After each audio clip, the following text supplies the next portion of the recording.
श्री कृष्णा। आज इस वीडियो में बात करेंगे आषाढ़ मास में पड़ने वाली सबसे पहली एकादशी योगिनी एकादशी है। इस दिन हमें पूजा विधि, शुभ मुहूर्त, पारण समय सब आप इसको इस वीडियो में मिलेगा। कैसे पूजा करनी है, किस टाइम एकादशी शुरू होगी, किस टाइम समाप्त होगी, सब इस वीडियो में आपको इस बात की जानकारी मिलेगी। योगिनी एकादशी का व्रत हमें अवश्य रखना चाहिए। वैसे तो सभी एकादशी खास होती है, लेकिन योगिनी एकादशी अपने आप में किसी एक वजह से बहुत खास है, जिससे हमें योगिनी एकादशी अवश्य रखनी चाहिए। आगे इस बारे में आपसे बताएंगे कि योगिनी एकादशी क्यों खास है। पहले हम जानते हैं कि एकादशी कब शुरू है। योगिनी एकादशी जो शुरू है वो 21 तारीख को, मतलब 21 जून को प्रारंभ होगी सुबह 7:20 पर, और यह तिथि जो समाप्त होगी 22 तारीख को सुबह यानी ब्रह्म मुहूर्त में 4:27 के आसपास समाप्त हो जाएगी। सूर्य उदय के और ब्रह्म मुहूर्त में एकादशी अगर पड़ जाए तो वह एकादशी सबसे उत्तम होती है।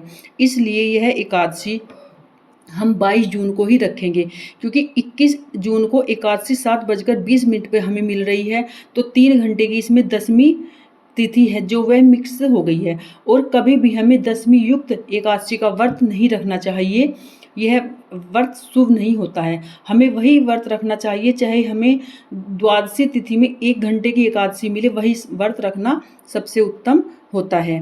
तो इस व्रत को हम 22 जून को ही रखेंगे। खाटू श्याम मंदिर में यह व्रत 21 में मनाया जाएगा, लेकिन गौरी संप्रदाय में और जो मंदिर है उनमें सब में यह व्रत 22 तारीख को ही रखा जाएगा।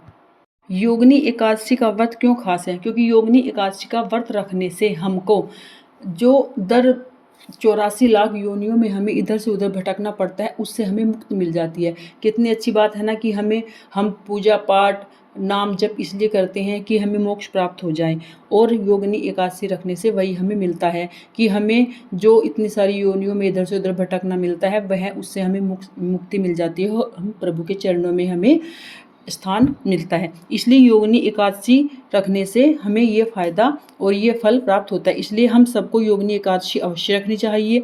इस दिन इस योगिनी एकादशी पे तुलसी माता की पूजा करने का बहुत ही अच्छा एक नियम भी है और एक विधान भी है कि हमें तुलसी माता की पूजा अवश्य करनी चाहिए।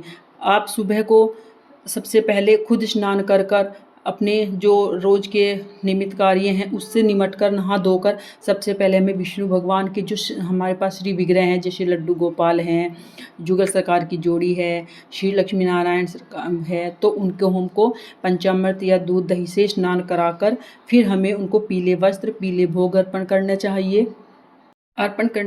और हमारी विष्णु भगवान यानी कृष्ण जी की कोई भी पूजा पाठ हो वो बिना तुलसी दल के बिल्कुल भी नहीं किया जा सकता है। इसलिए आप तुलसी दल एक दिन पहले ही तोड़ कर रख लें, क्योंकि एकादशी वाले दिन तुलसी को नहीं छुआ जाता है। तुलसी की पूजा अर्चना सब की जाती है, लेकिन तुलसा नहीं तोड़ी जाती है। इसलिए आप एकादशी से एक दिन पहले ही तुलसा तोड़ कर रख लें।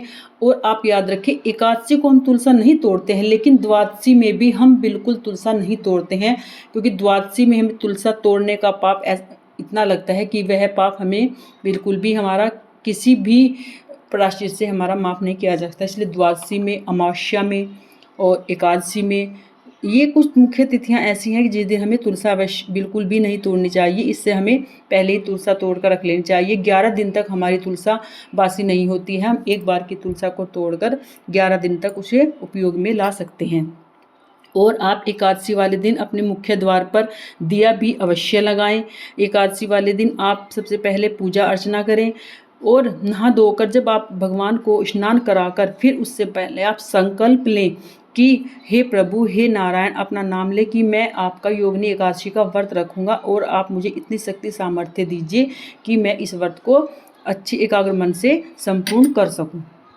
संकल्प लेने के बाद आप भगवान को पीले भोग लगाइए और पीले फूल अर्पण कीजिए। फिर आप भगवान की आरती करिए और एकादशी व्रत कथा अवश्य सुनिए। फिर उसके बाद आप तुलसी माता का पूजन कीजिए। तुलसी को जल इस दिन कहते हैं तुलसी माता निर्जला व्रत रखती है, तो आप सुबह को जल उस दिन ना दें। अगर आपकी तुलसी सूख रही है, ज़्यादा है, तो आप जल शाम के टाइम दे सकते हैं। तुलसी पर एक दिया अर्पण करें, तुलसी माता की परिक्रमा करें और ओम नमो भगवते वासुदेव का यथासंभव जपा जप, या आप तुलसी माला पर 108 की जो मोती की माला है उस पर आप जप करें। जैसा आपकी इच्छा। अगर आपके पास गुरु मंत्र है तो आप गुरु मंत्र का जप कर सकते हैं। अब जानते हैं पारण समय। 22 तारीख को ये व्रत रखा जाएगा और पारण समय जो है उसका 23 तारीख को सुबह 7:52 तक पारण का समय है। आप इसके अंतर्गत पारण अवश्य कर लीजिए, क्योंकि एकादशी व्रत का हमें फल तभी मिलता है जब इसका पारण हम उचित समय पर किया जाए, नहीं तो हमारा एकादशी का व्रत हमारा फल हमको नहीं मिलता है। तो इसलिए पारण जरूर हमें बिल्कुल यथासंभव सही समय पर करना चाहिए। पारण अगर आपका अगले दिन प्रदोष व्रत है तो आप तुलसा निमित्त जल लेकर, मिश्रित जल लेकर उससे आप पारण करें। अगर आपका व्रत अगले दिन नहीं है तो आप अच्छी सी खिचड़ी बनाइए और भगवान को भी भोग अर्पण कीजिए, और लड्डू गोपाल आपके घर में उनको भोग अर्पण कीजिए, और गाय का निकालिए। और व्रत का पारण करने से पहले आप या तो ब्राह्मण को भोज कराइए या फिर आप उनका सूखा सामान निकाल कर उसमें कुछ दक्षिणा रखिए, क्योंकि बिना दक्षिणा के हमारा जो हम ब्राह्मण भोज निकालते हैं वह संपूर्ण नहीं होता है, उसमें जो कमी है उसको दक्षिणा पूरी करती है। आप भगवान जो मतलब ब्राह्मण भोज निकालिए, उसके बाद आप व्रत का पारण करिए। खिचड़ी खाकर, कहते हैं ना एकादशी वाले दिन हमें चावल नहीं खाना चाहिए, लेकिन द्वादशी वाले दिन हमें चावल खाने से उतना ही पुण्य मिलता है। इसलिए आप खिचड़ी से व्रत खोलिए, पारण करिए, और अगर आपका व्रत है तो आप तुलसा मिश्रित जल से पारण कीजिए। राधे राधे। कमेंट में अवश्य लिखिए। अगर आपको वीडियो अच्छी लगी है, मेरी जानकारी अच्छी लगी है, आप मेरी चैनल पर पहली बार आए हैं तो चैनल को सब्सक्राइब कर लीजिए। आपका स्वागत है मेरे चैनल पर। लाइक करिए, कमेंट करिए, शेयर कीजिए। आप पुराने व्यूवर्स हैं तो मेरे चैनल पर लौटकर आपका आने के लिए बहुत बहुत धन्यवाद। और आप कमेंट में अवश्य लिखिए। राधे राधे।